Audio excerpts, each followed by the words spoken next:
Jackie வந்திருக்கான், பால் வேணுமா. என்னென்னவோ இந்த உலகத்தில் பிரச்சனை போயிட்டு இருக்குது. 4 நாளாக ஏதோ ஒரு பிரச்சனை போகுது. என்ன தான் சொல்கிறது, மழை இங்கே தொடர்ச்சியாக மழை பெய்யுது. சரியான வேலைக்கு போக முடியல, சாப்பாட்டுக்கு என்ன பண்ணுறதுன்னு இந்த மாதிரி 1008 பிரச்சனை இருக்குது. இதில் ஒருத்தன் வந்து உள்ளே வந்துட்டு, நீ என்ன ஆளுங்க, இதெல்லாம் என்ன கேள்வி, எனக்கு என்ன ஆளுங்கன்னு நீங்கள் கேட்குறதுல எனக்கு புரிஞ்சு போச்சு நீங்கள் என்ன கேட்குறீங்கன்ட்டு.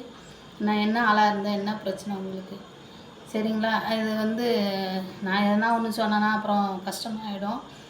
இங்கே பாருங்களேன், ஜாக்கி வந்து பாய்ச்சி கேட்டு நிற்கிறான். உலகத்தில் இல்லாத பிரச்சனையே இல்லை, அவ்வளோ பிரச்சனை இருக்குது. தேவையில்லாத கேள்வியெல்லாம் கேட்குறேன்னா முன்ன வருவீங்க எல்லாரும்.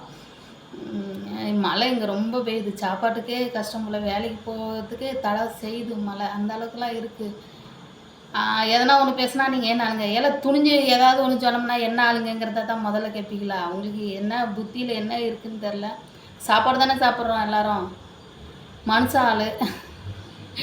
என்னை தெரிஞ்சு என்ன பண்ண போகிறேன், எங்கள் வீட்டில் பொண்ணு கொடுக்க போறியா, பொண்ணு எடுக்க போறியா, இல்லை எனக்கு எதுனா மாப்பிள்ளை பார்த்து வச்சுருக்கியா, அப்புறம் ஏன் கேட்குற இந்த மாதிரி கேள்வியெல்லாம்.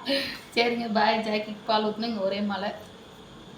நாய்ங்க கம்மியாக இருக்கிறப்பமே கண்ட்ரோல் பண்ணியிருந்தா இன்றைக்கி இவ்வளோ டிஸ்டர்பே இருக்காது. அதுக்கு தான் நான் சொல்ல வரேன். அப்புறம் வந்து இது கொலை பண்ணுற அளவுக்குலாம் தைரியம் பார்க்குற அளவுக்குலாம் கிடையாது. என்ன ஆகுமோ தெரியாது, கடவுள்கிட்ட வழி.